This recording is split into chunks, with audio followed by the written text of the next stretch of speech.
happy hour, hyped happy hour, talking about life so you might feel empowered. Hyped happy hour, hyped happy hour, tornado on the mic with a guest giving flowers. Hyped happy hour, hyped happy hour, tools interviews provide life tapping power. Hyped happy hour, hyped happy hour, positive and light with advice, build your tower. Happiness is key, so you gotta bring the smiles out. Inspiration needs a bit of passion to just wild out. Positivity and optimism when we ride out. Enthusiasm and dreams, gotta feed them till your time's out. Let's ride, baby. We are here. Hyped Happy Hour, episode 42. Listen, I'm Gentle Tornado. I'm your host on this journey. I created a company called Live Hyped. Hyped is an acronym that stands for happiness, inspiration, positivity, enthusiasm, and dreams. If you look down at the logo on the bottom left, is an H with a heartbeat in the middle because we never know how many heartbeats we have. So here at Hyped, I am committed to making every moment count, making positivity louder, and bridging the gap between amazing, extraordinary Web3 personalities and personal life. So we are absolutely joined on episode 42 with the fucking legend, dude. This guy is a stud, super kind, funny.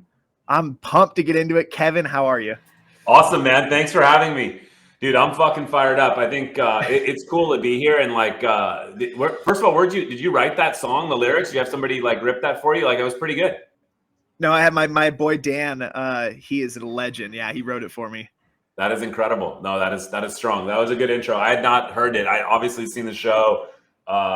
Your voice and your sort of writing thing is like, obviously precedes yourself in so many ways. And so to be here is pretty fun. And it was funny. I was telling my wife and kids this morning, like, hey, we're going to be riding. She's like, what? I'm like, grabbed one of your really like long ones and just played it. And they're like, oh, that's intense. That's intense. And I was like, yeah. So they're like, are you going to have to do it? I was like, I don't know. Like, I've got to we'd have to get warmed up. It's almost like kind of like do some jumping jacks or something to get into the day. But no, I'm hyped to be here.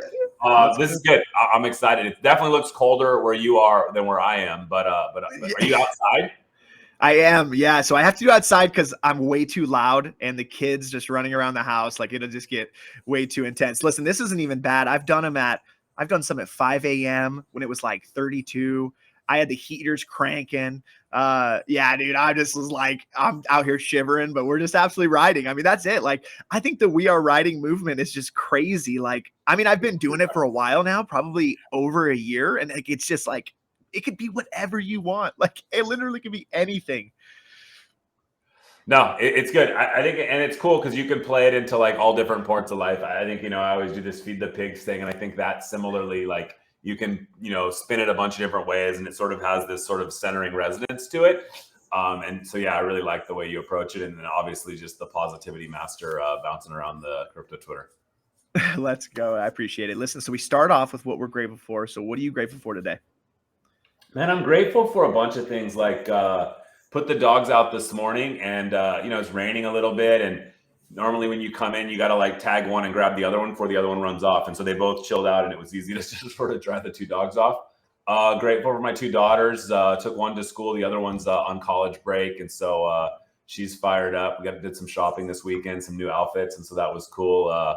My youngest was pretty fired up, bringing her different outfits down and setting them all up. And so she's all juiced off. And she was bummed she couldn't wear her favorite Vans today, the perfect purple ones, because they were a little bit too patent for the rain, and so she had to shift down into the Nikes. But yeah, we had a moment of like outfit didn't work out. But yeah, just grateful to be here and grateful to be able to do what we do every day. I mean, who would have imagined that we can talk to these screens and sit on computers and build things in such a digital way, but also be able to connect with real people. So.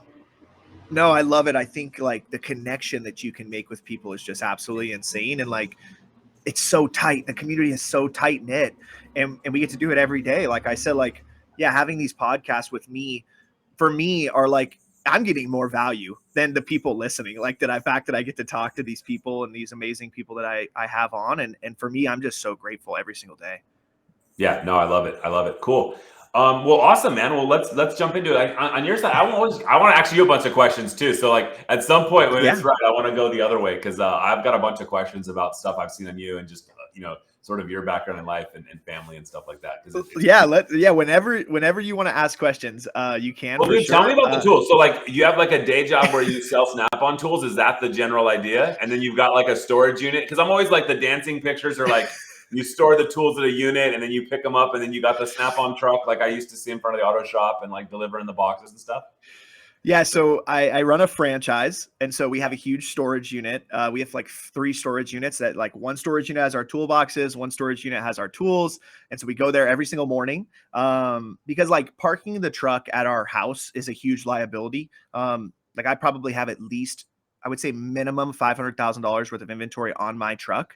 We actually like SnapOn trucks are it's like per square foot, we're the second most dollar average or what I don't know what the right term is next to like Jared's, right? So we're second next to Jared's, the jewelry place. And so it's kind of wild that, like, so we store it at the storage unit. I go there every morning and we get shipments every single day. And so we load up and then we go hit our day. And so, and it's just you or you got a crew of trucks and people or like, how's the model work?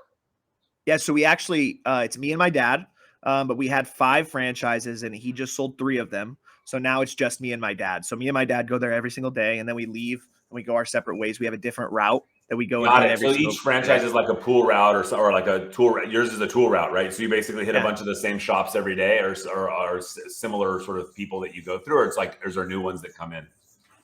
So every week. So the franchise agreement that protects us is like, I can't go into another franchisee's area because then I would be taking his customers. And so if I do that, they could revoke my franchise. And so like we have a list of calls is what they call it. So like I go to the same people every single week. And sometimes I get new shops if it's in my general area, but it's not common, Got it. So it's similar to like the food truck, lunch truck thing where you show up and you're going to feed everybody lunch, or like you show up to all these like, mechanic shops and places and like, hey man, I'm short 2 crescent wrenches. I'm ready to reload. Or like, it's finally time. We hired a new guy and it's time to get a box and he's ready to like, get a big box or he, hit a big, repair and he's ready to like upgrade his equipment. Is that sort of so it's basically, they're short a couple things or they're out or they're trying to just refresh their kit. Yeah. So it's like 50% my sales are people that just like have to have stuff that day. And then the other 50% is me going out there running promotions, closing toolbox deals. So it's like a lot to do with customer service. And it takes like a really long time to build that customer rapport. And then once you have that customer rapport, I feel like this is pretty universal. You can pretty much sell anything. Like my guys will listen to me. And I take like extreme honor in that because like, as long as I don't abuse it and I know I'm doing the right thing, like they know that I'm giving them the best tool. And so, yeah, so like it basically like every week I just go out with a list, like a plan, and I run a promotion, sell tools. Some people buy tools that they have to have that day, because at the end of the day, the mechanics have to have the tool to do their job, and our tools are the best. The military uses them. Everybody, they've been the #1 brand for 90, 100 years. That's awesome. No, that's wild. Yeah, because so it's basically the idea of like, hey, I go to work on some project in my garage and I'm like, oh, I need a socket for this, or I didn't have a like Longhorn thing. And it's like, well, in your case, you're like the milkman. You sort of come right by and Yeah, for sure. The fact that I come there every week is accessibility, right? Ease. They don't have to go anywhere. I'm there every single week. And sometimes like if someone were to call me, I can go back, right? Like my area is pretty close together. And so like I can go back if I have to. What is the distance? Is it like a couple miles or 10 miles or like, I mean, is it like from corner to corner of like your region? Like, what is that? I'm super curious. I'm just like, probably like 10, like total, like in my whole area, probably like 10 to 15 miles. Like I would say the farthest place is like 15 miles. And that's in Vegas. That's probably like maybe 20 minutes. It's not right. It's a relatively, you're not sitting in traffic, like crossing downtown Manhattan or something. Yeah. And so like I've learned so much from my career with SnapOn because it's not like a traditional business, because we put tools on accounts and they pay us every single week. And there's a revolving account, which is no interest. It's basically me just carrying the balance, and they pay me every single week. And then we have credit accounts, which is owned by SnapOn Credit, which they have interest, but they pay me every single week. So traditional business is not like that. You don't put like thousands of dollars on the street and hopefully they pay you back. Right. So it's pretty risky. But that's why you build that customer relation. So, you do the work and then they pay you every single week, and that's how you get your cash flow. Oh, interesting. So when I go and buy like a toolbox or set of wrenches, it's not like I just give you the money. I'm basically signing like a multi-year loan or multi-month. What's the general terms on these loans? So like a toolbox loan, the longest is 5 years. And you could do anywhere in between. It works like weekly actually, so it's 260 weeks. And then like normally on a truck account or a revolving account with no interest, it's like 10 weeks. I do like a 10-week turn, right? So I try to get my money back in 10 weeks because I got to buy the tool for the next guy. And so that's pretty healthy business, I would say. Nice. And then they're like sort of like high, those are higher interest rate, I'm guessing, than the like longer term ones that are stretched over 5 years kind of thing. Yeah, like we actually like have a really good, like, since SnapOn Credit owns SnapOn Credit, right? So it's an entity of SnapOn Tools. We have a really good interest rate program with like, it's basically principal based, just like a house, but based around mechanics, right? Based around that weekly payment, because like in traditional loans, like you're paying once a month. And so we pay every single week. So that's reporting to the principal every single week so that your average daily balance is lower. And that's what you're getting charged interest on. Oh, makes sense. And it kind of maps to them getting paid every week as they're working on cars or having jobs and stuff like that. So it's a pretty like aligned thing. And then if the payments ever don't work out, your recourse is like you just take the tools back and you already know where they are. And yeah. Any crazy stories having to go pick up tools in places where it didn't work out? I think I have like Dog the Bounty Hunter kind of vibes of like, hey, we dropped off these tools. Or have you seen the Repo Man, the airplane repo guy that goes into like hangars? Like I have that vibe of like gentle sleeking in at night, not riding, but like sloughing in to like pull a toolbox out of like some dude's garage because like, you know, Mick was a couple minutes late. So yeah, we've had some like, you know, customers get aggressive, but to be honest, man, no, like, so it's pretty funny when I'm on like a crypto Twitter space and like, I'll be like, oh, they'll be like, what are you doing right now, Gentle? I'll be like, oh, I'm going to repo a guy. And they'll be like, what? Like, no way you would repo a guy. You're so like nice. And I'm like, no.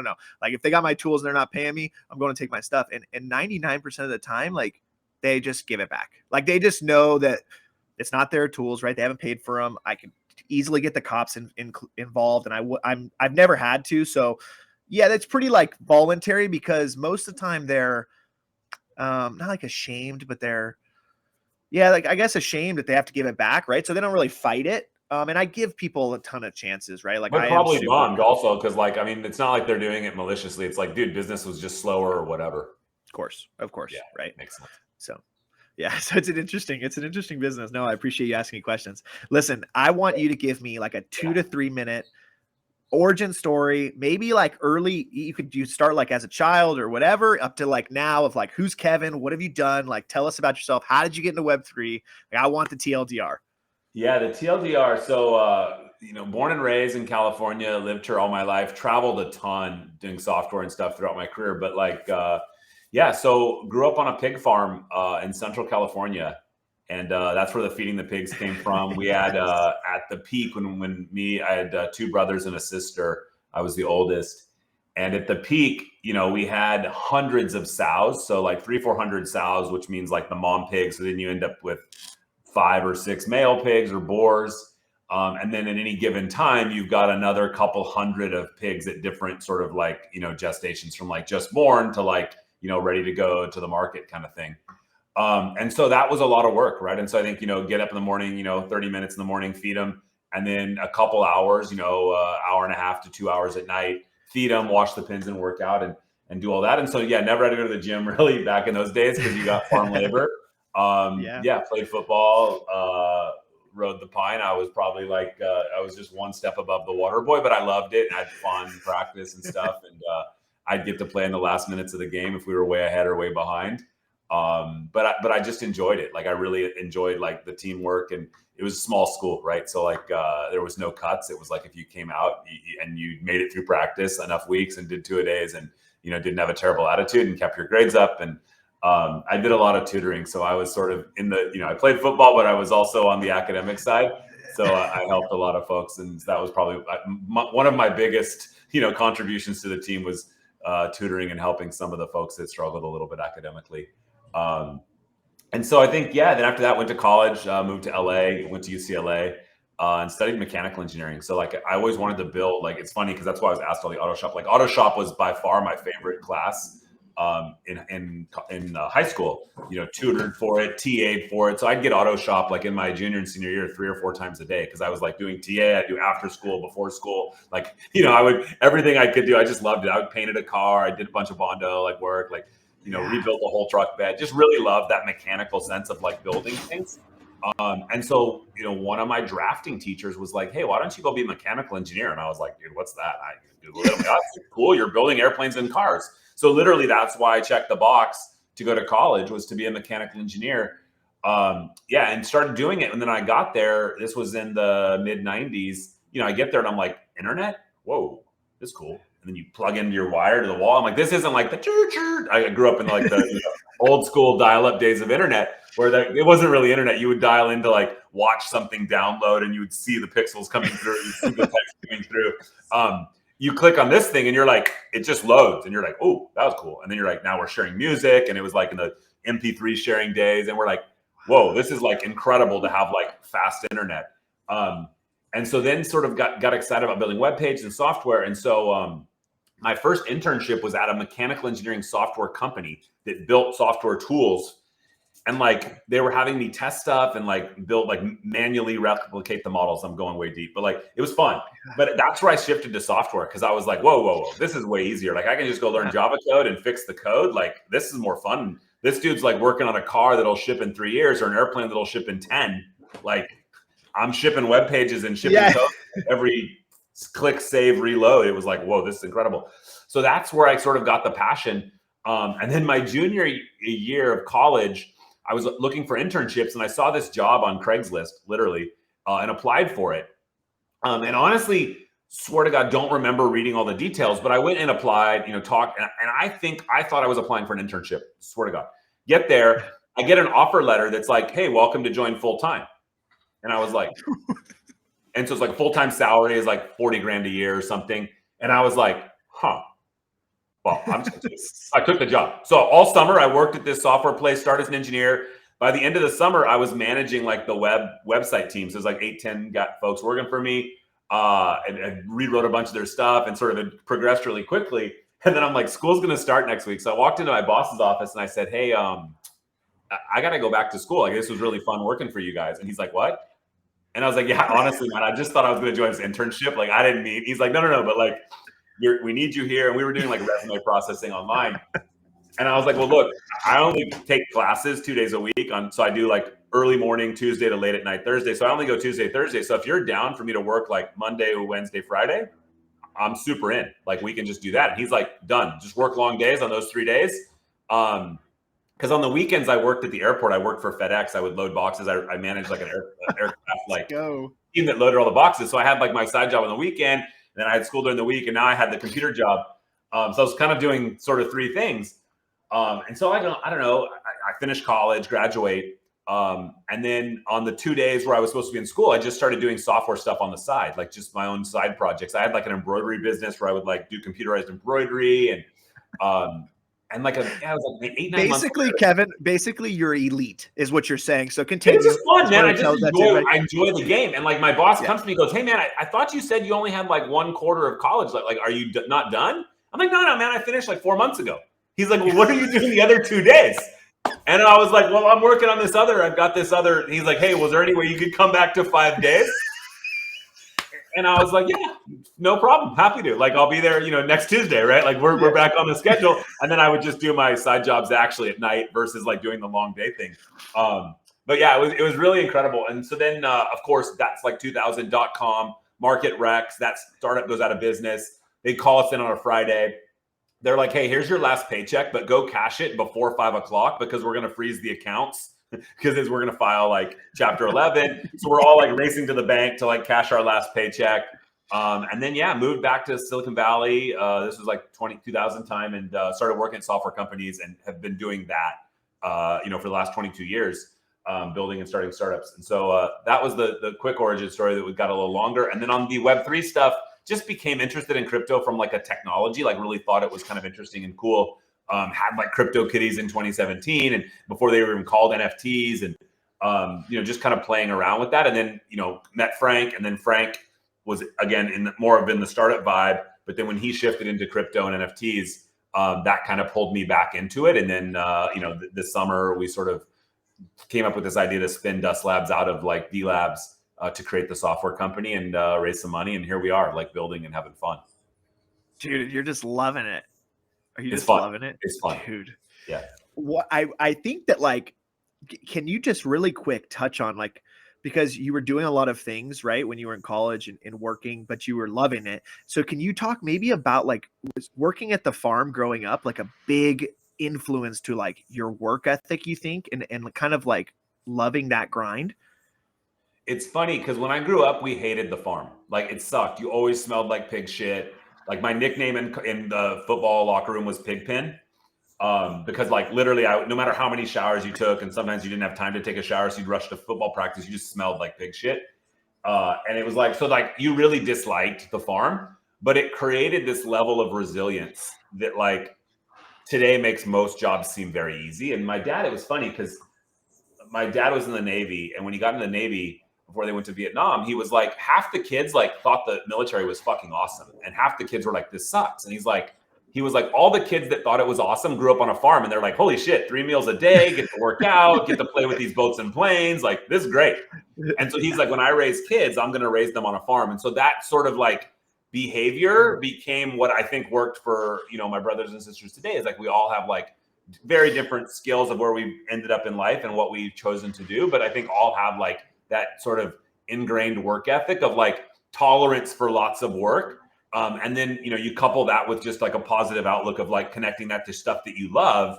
It kind of makes work not seem like work. And it sounds like your thing's similar. Like you're connecting with customers, you're connecting with people. Like, so to me, it was like the farm was like the training ground for resilience or grit that then turned into like making whatever passion we did farther in life just exciting and like easy and doesn't feel like hard, right? Even though if it gets challenging.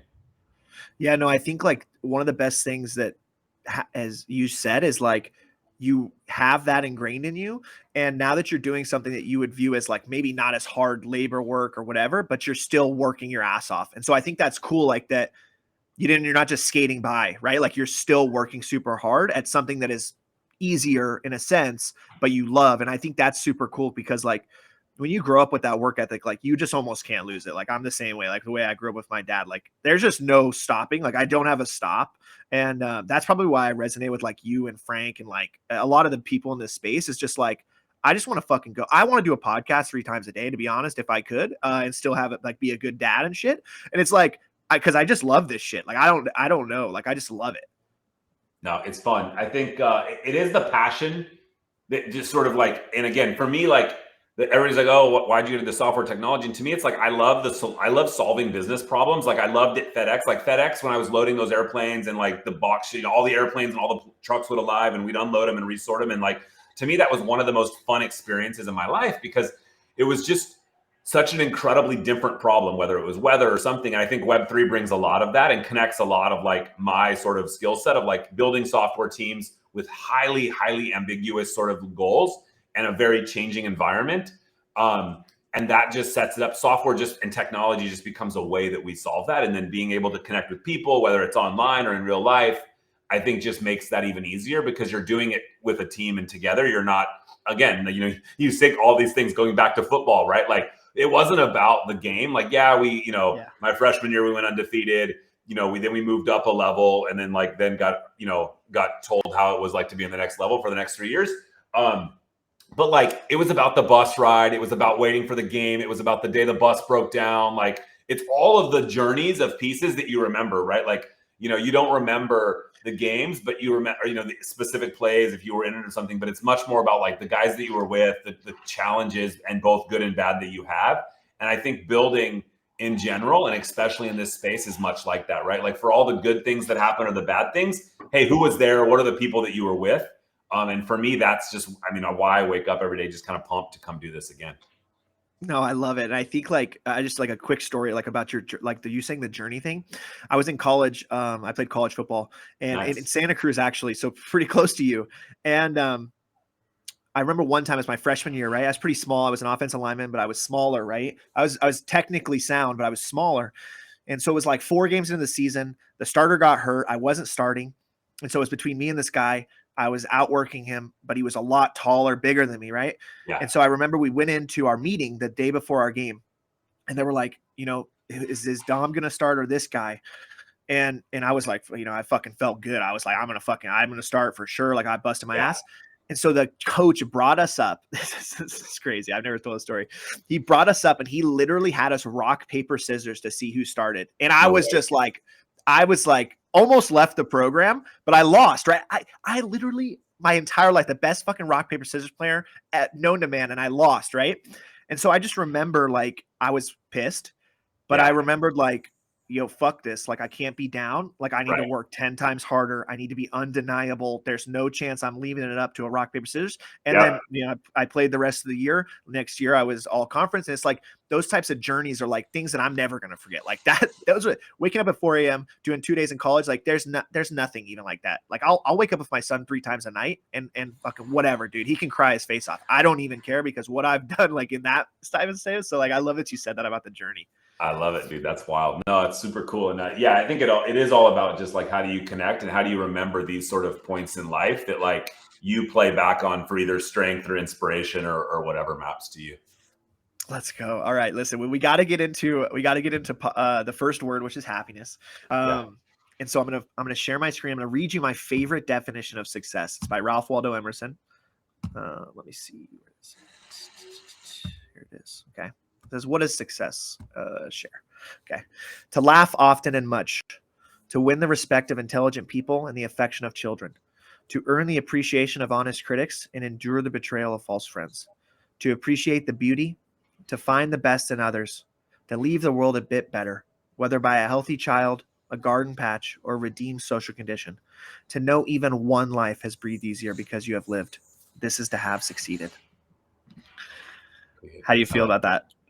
I like it, man. I think, when you think of happiness, right? Like, there's happiness in being yourself. And then I think the thing when I'm just thinking back to some of the words that spoke to me was like this notion of like happiness being like a derivative of who you've helped, right? And like, it's not just like, how are you happy because it's made you happy? Are you happy because someone else was made happy on the things that you did? And so I think that, that's pretty cool, right? And so I think like, I know I can be better, a better dad, a better husband, a better, leader, whatever. And I think as you think back, it's like, are the things that you're doing exuding happiness or exuding sort of passion so that you can be infectious in that way? And I think one of the most highest compliments I've gotten in like the past is like this notion of like the energy bringing others along, of like just being excited, and that excitement sort of like, being infectious in a way. And I think that happiness is a lot of that, right? Like they always say, like the best way to get somebody to smile is smile back at them, right? Like, nobody smiles because you frown at them, right? Like, unless they're just, that's a trait. Like if you smile at someone and then they smile back, like that is a connection, right? And I think happiness is much like that, where you can sort of like, use that to sort of connect with others, and your happiness can sort of be infectious. And the things that you do, you can derive happiness by, empowering or helping other people be happy. No, I literally love that. That's kind of my entire mission, and that's what I do. I live by the quote that it takes more muscles to frown than to smile. So, why not? Why aren't we smiling every single day? Let's go. The first question under happiness is, what makes you happy every single day? Give me a few things. Every single day, like, weirdly, I love sleep. Like I'm sort of like getting a full night's sleep. So waking up and knowing that I like, sort of checked the sleep box is a big one. I think to me, it's better than the couple cups of coffee I have when I wake up. And so that, again, just that notion of waking up. And again, that starts with the evening of like, hey, have you, got the dark room and the shades? And I'm like sort of probably more religious than I should be about like my sleep regimen. But that makes me happy and puts me in a good mode and a good mood to sort of work through the rest of the day, whatever hits me, right?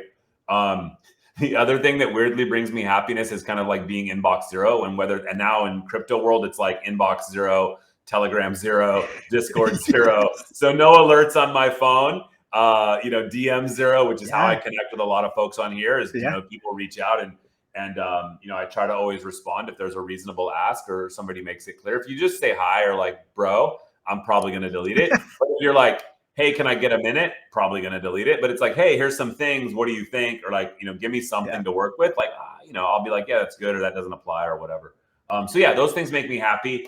Yeah, just being in control, right? I think like, and trying to drive towards a level of sanity, and both like whether it's my schedule or what I need to do for the day. And again, I'm not perfect. I procrastinate like the best of them, but that notion of being able to lock in and get complete is something that, Frank's actually really good at this. When he's like, I'm going to lock in, like he's not kidding. He's going to lock in, and like whatever it takes. Like we were working on something late last night together, and he was literally interviewing me and taking notes, and then we'd run it back. And then it was like this incredible process of like us coming down with what ended up being just a couple sentences that we needed to deliver.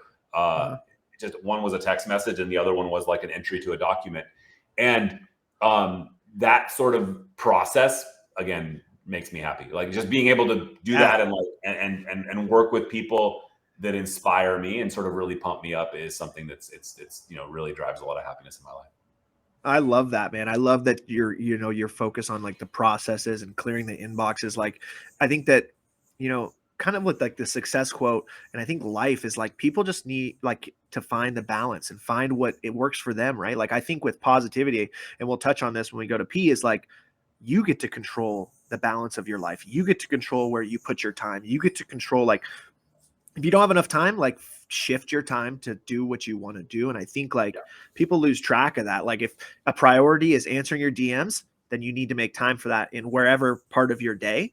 And I think like that's that's beautiful what you said, for sure. It's like sleep too, right? Like that's super important to you and it helps your day. Like, boom, you got to do it. I think that's just for me, that's just a foundational thing. Like I do, for better or worse, get anxiety when there's just a ton of unread stuff, when I'm super behind. It's one of the hardest things for me is like, I'm worried that there's something in there that I need to take care of. And so like understanding the universe of what's out there, and a lot of times I can't solve it. I put something in a like snooze folder, or I push it away for a future calendar date. But I think to me, that's like, I can relax and chill and hang out with my family when I've kind of like driven that work to zero. And I think it's something that I obsess over probably at times too much, but it is like the way that I sort of find peace and happiness. I love it, dude. All right, listen, what is the happiest moment of your life? When my daughter was born. Yeah. It's pretty cool. Was it just wild? What was it like? Yeah, it's just kind of cool to hold like your kid and you're like, this is like my kid. Like that's just kind of dope. And then, I think that was the moment, which was like pretty incredible. I feel like when you hold your kid for the first time, it's just like, you get this different like energy. I don't even know. I just leveled up. Like it's over. I mean, now she's 13 and she has lots of feedbacks and lots of thoughts and suggestions of like today, like I said, we were debating what shoes to wear as we were going out when it was raining, but yeah, she's pretty awesome. That is awesome. Listen, the last question under happiness is, are you a part of any other communities besides DeGods? Maybe that you just hold, like you have NFTs of, or maybe you've been in for a while? So I have an SMB, so I got that just after Lisbon. And the reason I bring that one up is just it's a community of guys that have been around a while. Like it's an older community, sort of like from an NFT thing perspective. I have Pudgy Penguins. Like we've become incredibly close friends with Luca. And really learned a lot around what he's done with his project and getting started. And so really have connected with a lot of folks in those two communities. Those are the first two that come to mind. Yeah. I hold a handful of others, but like those are the two that I think that I probably spend the most time with. No, that's awesome. That's awesome. So we're gonna go straight into inspiration. I think like, oh, dude, you got like a whole dynamic little thing here. It changes. Wow, you got like the pro IT. You're like, it's pretty cool. I like that.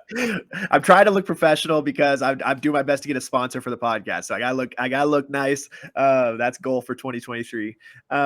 So I just gotta give you flowers, dude. You inspire me just with your tenacity, with the fact that you're here, you're just vibing with everybody. The fact that you did a shoey, I was absolutely riding because you just like didn't have to do it, but you sent it anyways. And I think the community that you guys are building is crazy. So the first question under inspiration is, what is one lesson in your life that you had to learn the hard way?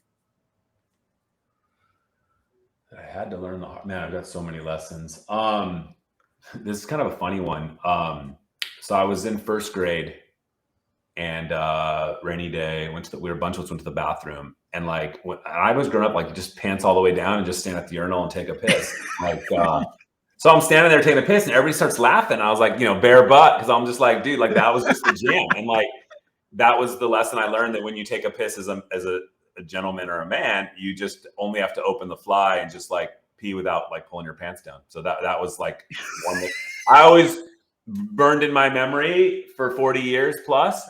It was just like, I never would have known, but like it sort of snaps and I'll never forget that. And every time I walk into every bathroom or every men's room for, however many times I've done that over my career in life now, I think of that moment. And I've seen a few kids like in the airport or whatever with the full pants down. And I'm like, he hasn't learned the lesson yet. And like someday somebody's going to tell him that's not the move. Cause I get it. Like when you're a little kid, like you don't want to piss on yourself. You're like, dude, all the way to the ankles. And so like, that's just, I don't know. So like, that's one that I think of, oddly, probably more than I should have or should at this point in my life. I've sort of figured it out, but yeah, it is one that definitely sticks with me. That could be the best one I've ever heard. And honestly, like just a little lesson that is important, man. And I think like, so if you have a little boy, you teach him at some point, hey man, pants down at home, that's super cool. Like pants down in the urinal in a public place, probably better to like just go with the front.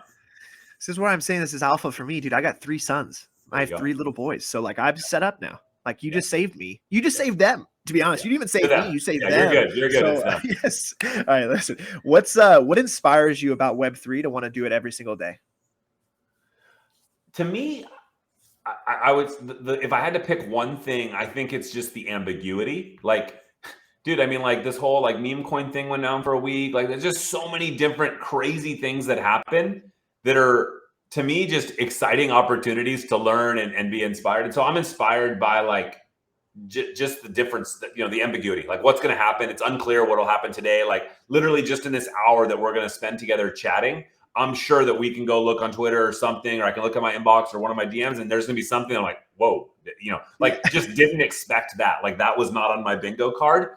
And like, I mean, everybody in life or in jobs or stuff sees that, or family. You're like, well, I didn't expect that. But like the rate that they happen in crypto Twitter and at the extremity that they happen, like, things go to crazy, things go to zero, people get incredibly happy, that they can get incredibly pissed, like just the cross section of people that you think are your friends that come back and like crap, fudge you, all that kind of like stuff. It's just such a dynamic space. And I get it, right? Because you have this notion of like, it's not like I go to the store and just buy like a water bottle, right? And like, I'm not going to scream at the water bottle guy. Like if my water bottle breaks, or maybe I'll file a ticket if it's expensive when I care about it. But with like NFTs and crypto and stuff, like the entitlement of like, I bought this thing, so I deserve to know every minute of like when it was made and what's the next roadmap for this water bottle. And like, why is it not taking the exact number of ounces that it said on the box? And like, oh, because I put in a different liquid or fluid, like just the craziness that comes from it. Crypto Twitter, to me, that inspires me to be like, wow, that's just, it's so fun, right? Because it's just unpredictable. Yeah, no, that is crazy. And I think the emotions is what you kind of touched on there. Like your peak euphoria, your peak down, and then you're back up. It's wild, especially like with the bonk. Like that was just insane. But yeah, like everything, just every single day is a new day. And it's just like, honestly, probably why everybody comes back, because this is like refreshing. It's fast. It's emotional. So no, I love that. I do. I love that you said that. Is there anybody in your life that has been an inspiration like throughout your whole life, or do you have someone you've pulled from inspiration? I mean, my dad, I think, was probably the biggest one for like, he passed away a couple years ago. But I think like probably didn't know it. I didn't know it. And he may not have, he may have known it. He probably knew it.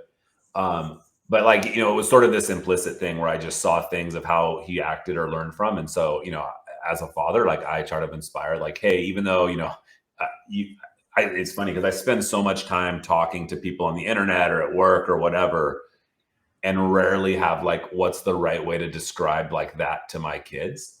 And so I think that's something that I think about a lot about, like in terms of like, and so then it's like, well, are you leading by the right example? Are you, showing things that, demonstrate that they'll look back on 10, 20, 30, 40 years from now and be like, oh, wow, I learned that thing and that's locked in my brain because I saw my dad do it or something. So I don't know, but my dad's probably like, time under the curve for sure.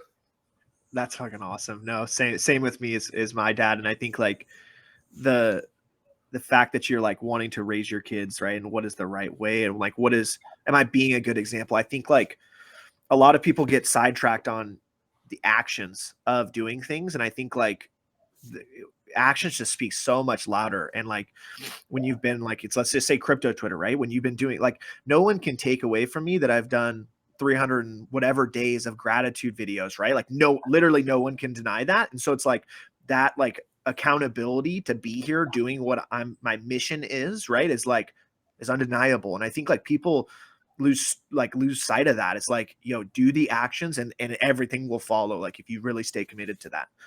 Yeah, for sure. What is your favorite inspirational movie?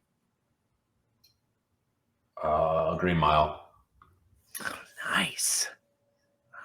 Let's go. I mean, Shawshank Redemption probably is a close second. Like those, I don't know, like those. I mean, you can do like Top Gun, all these other ones, but like to me, like I don't know, for some reason, those like kind of for some reason always like still emotionally hit me hard. It's funny. I haven't watched either of them in a long time. Probably should go back and revisit. It's probably been a few years. Yeah, Shawshank is that was good. Those are two that I've never heard, that nobody said on the show. I love that. Older, I love man. both those.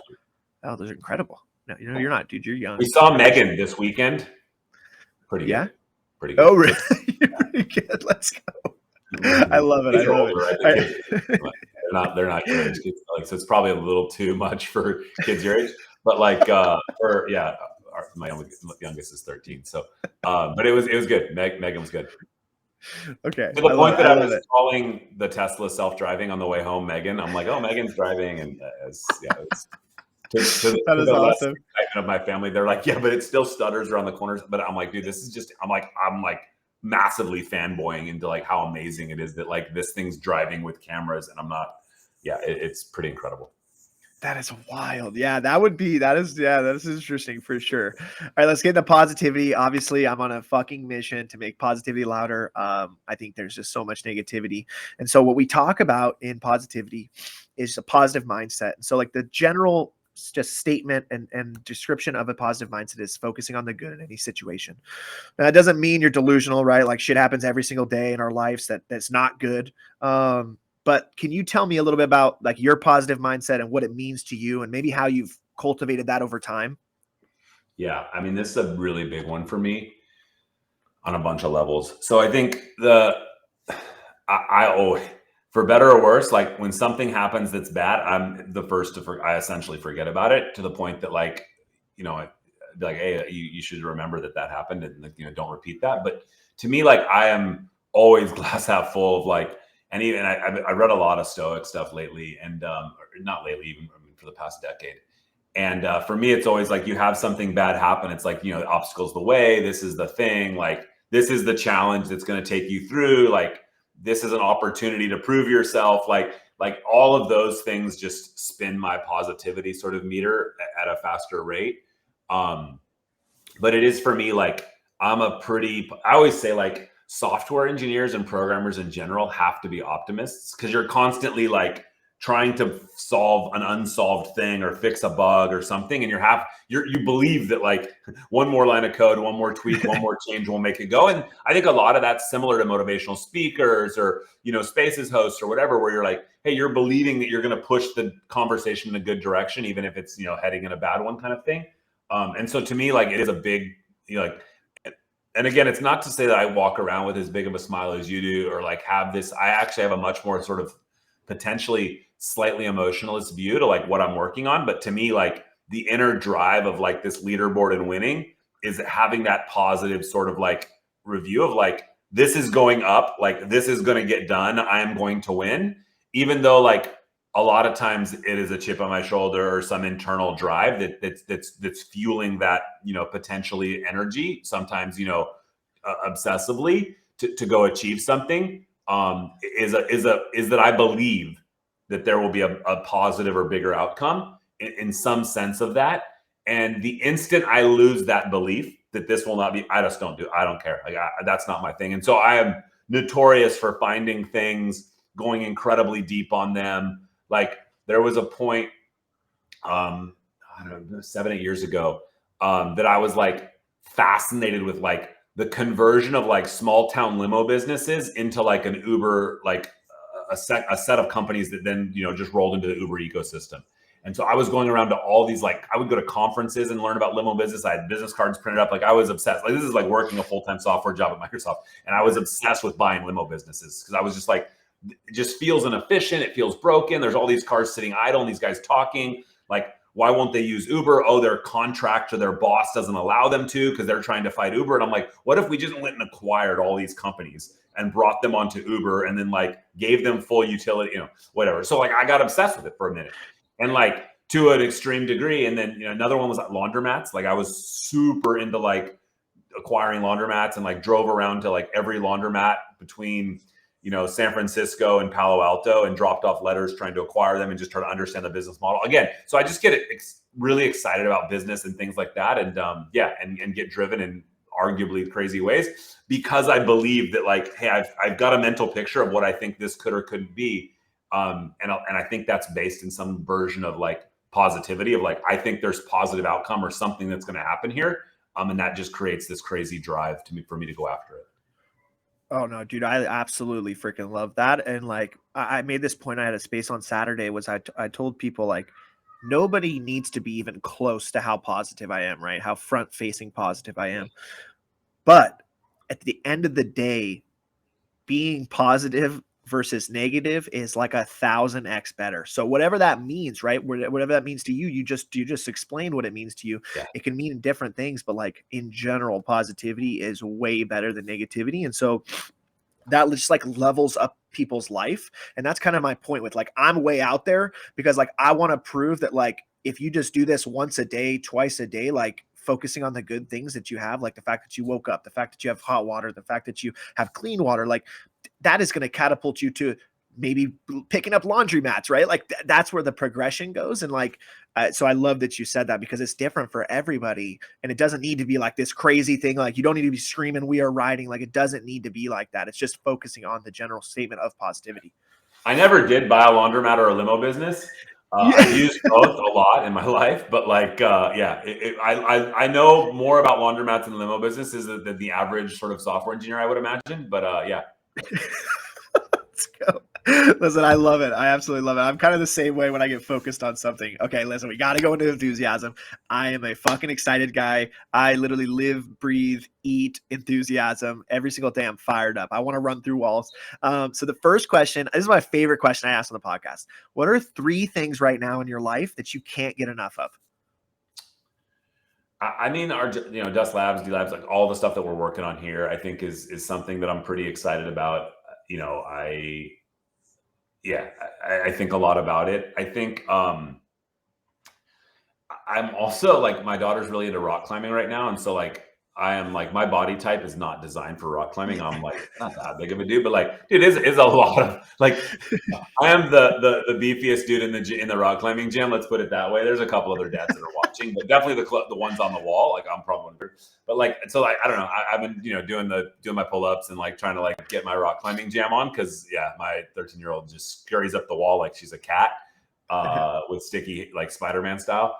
And then, I don't know, the third thing, like, you know, we're thinking about like what we're going to do this summer for vacation. So my wife and I, so I'm pretty pumped about like figuring out what that's going to be. Probably something more rustic. We've done a lot of beach vacations and like that kind of stuff. And so trying to mix it up with something, you know, go to Montana and ride horses and, you know, do the ranch kind of thing or something cool. That's fucking sick. No, that's awesome, man. I love that. What has been your biggest accomplishment in your life so far? In my life, you know, if I put, I mean, I've spent the most hours on business stuff. And so I think, connecting with and building the teams that I've built, I think like that while you could celebrate the different outcomes of acquisitions or companies built, bought and sold, I think the teams and the reputation that I've built for them and for me, I think is probably what I'm the most proud of. Like in terms of like, the number of people in the network that I've connected with of like building these teams over 20 years and having a lot of shared success and a lot of shared disappointment and failure. But I think that the accomplishment is like, I believe the number of people that I can like call that are incredibly, you know, great in their space, in particular in like sort of, you know, broader SaaS communication software stuff. that would pick up the phone and that we can have a shared connection, whether we've talked today or it's been 3 years. I think to me, that's the biggest accomplishment. Inside of that, obviously there's been a lot of great business outcomes, but I think to me, it's really the people that we did it with and the team. That's awesome, man. I think that tells like a lot about who you are as a human. And I think like that's just absolutely incredible. I think building stuff like that is just, it is an accomplishment, and having those relationships. I think people sometimes lose sight of relationships. And I think relationships are some of the most important things in our life. When you have those relationships with people, like that just could change your life. Yeah, it's fun. Let's go. All right, listen, what's been your most exciting moment in Web3 so far? I think it's a pretty recent one. So I think when the Utes art revealed, it'd been like a long, again, nobody forgets, people, if you remind them, remember the delays. But like generally nobody talks about the delays and stuff these days, like to much extent, because it's there and we think the art delivered. But we had released the art. I was in Lisbon, and I got there a couple days early because I wanted to have like stable setting, internet, whatever, when we were going through the process of finally releasing it. And I think, it released, and I was like, went to sleep and woke up the next day. And then it was the first day, like walking through Breakpoint in Lisbon and just being able to connect with people. And I was wearing like one of the DeGod basketball shirts, and they're like, whoa, you know about this thing? And it was just cool to like meet so many people that, that knew me or knew Utes or whatever, and to get their feedback of seeing that. And like, to me, that was pretty exciting to sort of see that, just reaction of like, this mythical thing that had been like, hey, it's going to come, and it finally came. And like, to be able to, like, it's one thing to read it on the timeline and see, PFPs or names that or respect saying good or bad things. But I think walking around and making like human in IRL for I would say almost 95% of the people, it was the first time I'd ever met them in real life. Right. And so like to be able to do that over like, oh, that was cool that Utes came out. It was in the same like 24-hour period was pretty fun.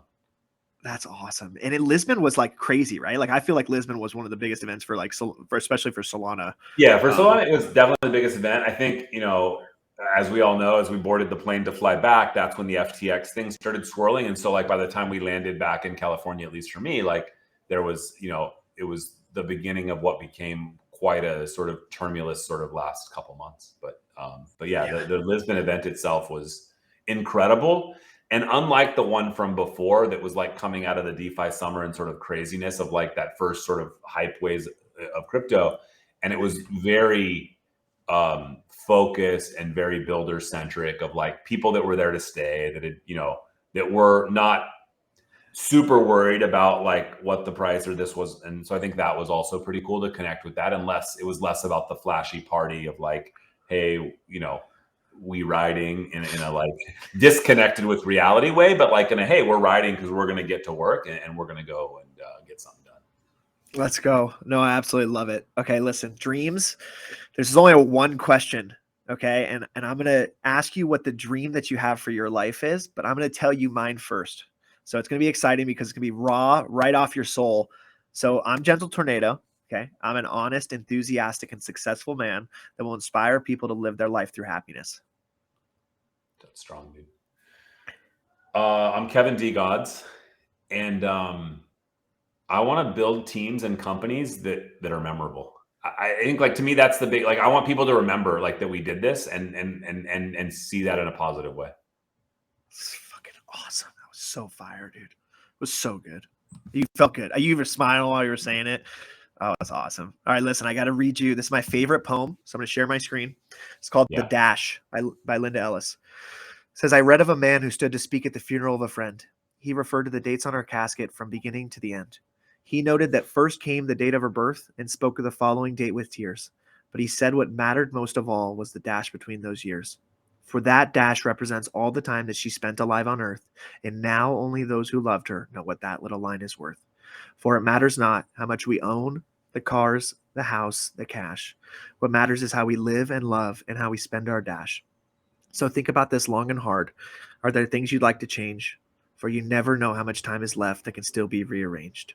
If we could just slow down enough to consider what is true and real, and always try to understand the way other people feel, and be less quick to anger and show appreciation more, and love the people in our lives like we've never loved before. If we treat each other with respect and more often wear a smile, remembering that this special dash might only last a little while. So when your eulogy is being read with your life's actions to rehash, would you be proud of the things they say about how you spent your dash? It's pretty good. Yeah, I think it's a good one to think about. Like, you know, we always talk about thinking about the end, right? To work backwards from like a viral tweet we're working on or like a project we're working on. I think it's, you know, I mean, very stoic, like to think about the end of your life and did you accomplish what, you know, you'd be proud of? And like, you know, did you create memories that people are fond of? Yeah, absolutely incredible. All right, listen. So how we end it is you get to leave the audience with a final statement. It could literally be anything. And then you get to ask them a question. I think the statement would be like, I'm pumped to be here. I'm hyped. I love the idea of like this kind of like positive vibe. Like I think you know, your questions were strong, but also just the framework that you walk through is pretty inspiring. And not to use one of the words, but I think it is like in terms of like, I think a lot of hosts and sort of podcasts, you know, can look back on this and be like, wow, there's different ways to sort of approach this. And I really appreciate and I thank you for doing this. I think the question that I would leave everybody with is, what is one thing you're going to do today that'll make someone else smile? That's great right there. That's it. Oh my gosh. This has been a banger. Oh, let's go. Listen, I really appreciate those kind words, Kevin. I appreciate you coming on, taking time out of your day. I'm absolutely so freaking grateful.